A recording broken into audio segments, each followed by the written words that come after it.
il y a d'énormes problèmes et nous déplorons cette situation en tant que citoyens. Si nous sommes des citoyens dans ce pays, Macky Sall doit venir en aide à notre population. Vous voyez, nous n'avons même pas une route. Nos femmes accouchent sur des charrettes, sur des landes, sur des charrettes d'âne, sur des charrettes de cheval. Alors qu'une femme, on dit que la femme fait partie aujourd'hui l'objectif de ce pays. Alors que cette plan Sénégal émergent, nous ne s'y voyons pas. Donc nous appelons à M. le Président, son Excellence Macky Sall, qui nous aide dans un bref délai. Et nous voulons une route. L'électricité, c'est à 2 km. Alors qu'aujourd'hui, on ne fait que faire des promesses qui ne se réalisent jamais. Depuis 2012 jusqu'à nos jours, nous n'avons même pas d'électricité. Ça, c'est honteux avec un Sénégal plan émergent. C'est Gabar. C'est à 2 km de N'Djaleng. Aujourd'hui, tous ces villages environnants-là ont de l'électricité. Mais N'Djaleng toujours avec des promesses. Et nous contribuons surtout à la large victoire de Macky Sall de 2012 et à l'élection de 2019. C'est presque à 2 km aussi entre la route nationale et N'Djaleng. 10 km ou 2 km? C'est 10 km. Nous comptons passer à une vitesse supérieure, faire une marche. Le combat ne fait que commencer. Et nous sommes des citoyens sénégalais. Et nous devons avoir au même pied que les autres, c'est-à-dire les points phares, c'est-à-dire l'électricité et l'eau potable. Si vous voyez nos femmes, ils marchent des kilomètres pour chercher de l'eau potable. Et l'eau qu'on avait, aujourd'hui, il y a des coupures incessantes. Chaque jour des coupures, chaque jour des coupures. Et Latiguer est tout près. Latiguer est tout près.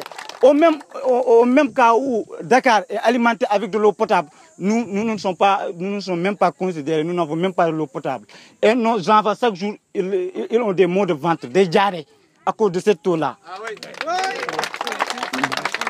Chaque jour, nous avons ces problèmes-là. C'est-à-dire pour amener nos produits, c'est-à-dire à Potou, au niveau du marché, c'est tout un problème. Tu vas chercher des charrettes. Avec ces charrettes-là, on va laisser cette bagage-là pourrir dans les champs. Et ça, c'est un problème qu'on déplore. L'année dernière, les produits qu'on avait, tous ces produits-là sont pourris au niveau du marché. Parce que, monsieur le ministre de l'Agriculture, actuellement, nous ne nous voyons même pas et nous nous identifions même pas. Et ça, c'est un problème qu'on déplore. Pour ceux qui ne connaissent pas N'Djaleng, N'Djaleng se trouve dans la région de Louga, département de Louga, arrondissement Sakal, commune de Léona. Aujourd'hui, comme nos parents l'ont si bien dit en langue wolof, vous constatez la situation ici vous-même. Aujourd'hui, vous pouvez constater ça. Aujourd'hui, vous avez descendu sur la route où vous avez vu, on nous avait promis 10 km. Aujourd'hui, on a ce que vous voyez là-bas, ce n'est même pas une route. Il n'y a même pas de latérite. C'est une piste sablonneuse. Les charrettes même ici, quand on a eu notre production, qu'est-ce qu'on fait? Les charrettes même ne peuvent même pas emprunter cette route. On est obligé de faire des déviations, prendre la route, comment dire, l'ancienne route qui mène Potou à N'Djaleng, qui fait des 7 km. Nous déplorons vraiment, on sent que l'État nous a oubliés. Et pourtant, le poids électoral de N'Djaleng compte beaucoup. Une population qui compte plus de 10 000 habitants et qui peine même jusqu'à présent à avoir un bureau de vote. Vraiment, ça, ce n'est pas respectable. Aujourd'hui, nous lançons un appel solennel à son Excellence, Monsieur le Président de la République, Macky Sall. Il doit savoir, depuis 2012, la population de N'Djaleng a toujours voté pour lui. Et jusqu'à présent, on a vu que, vous avez vu ici, nos autorités municipales, qu'est-ce qu'ils nous font comme bilan?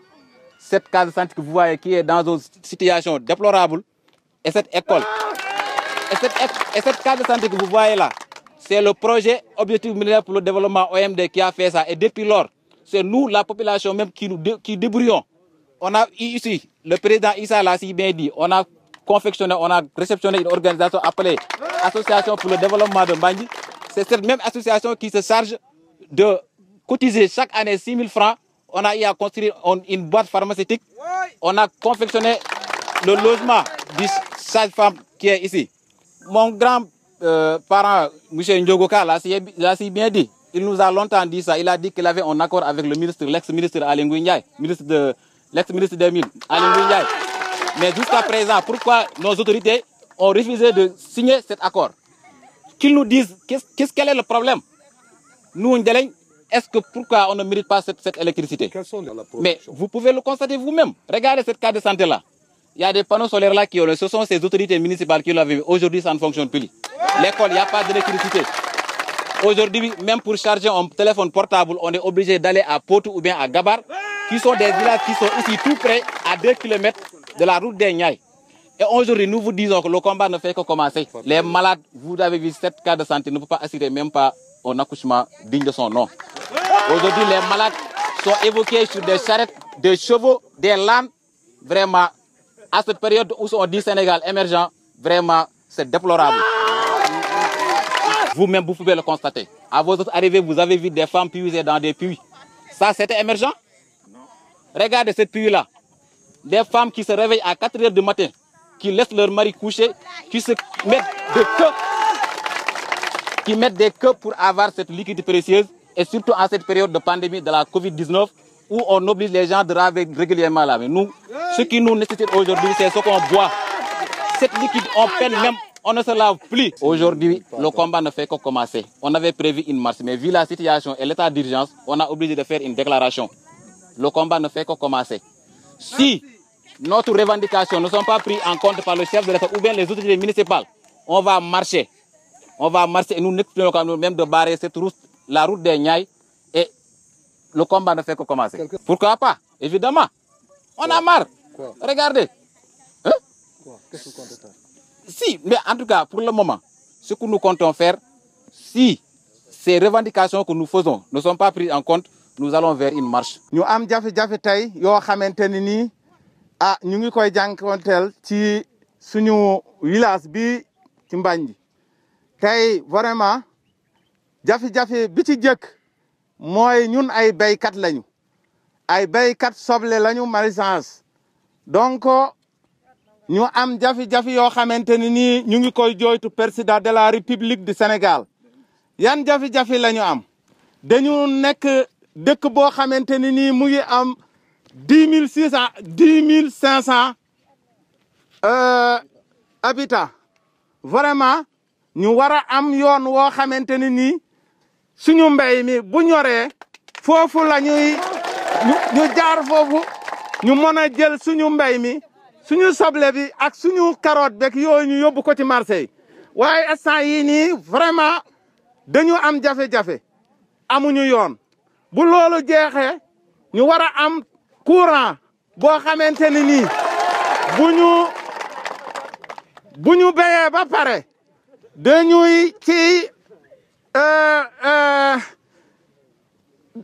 courant boo xamante ni nii suñu soble bu ñu ko daggee ba pare daañu ko mën a assurer waaye loolu yëpp tey mënuñu ko am ñu ngi jooytu président tey damay waxe xol foog ma waxe xol parce que lii nii à 2012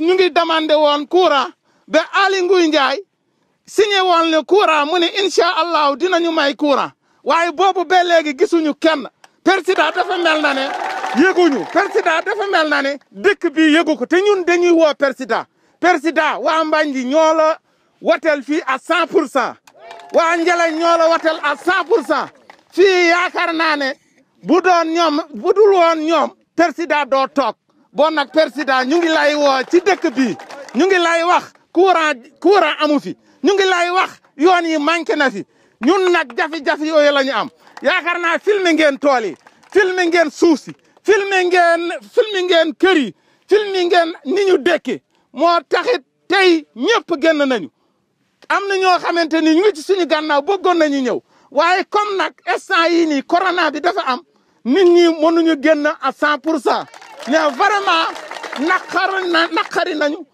méttilu nañ ko askan wi sonn nañu askan wi jooy nañu président ñu ngi la ciy woo. bu loolu passé ñun amuñu ndox mi ci amoon nañu ay robinet waaye robinet yooyu jëriñuñu dara bu ñu takkee 1 heure du temps daañu toog weer duñu taal.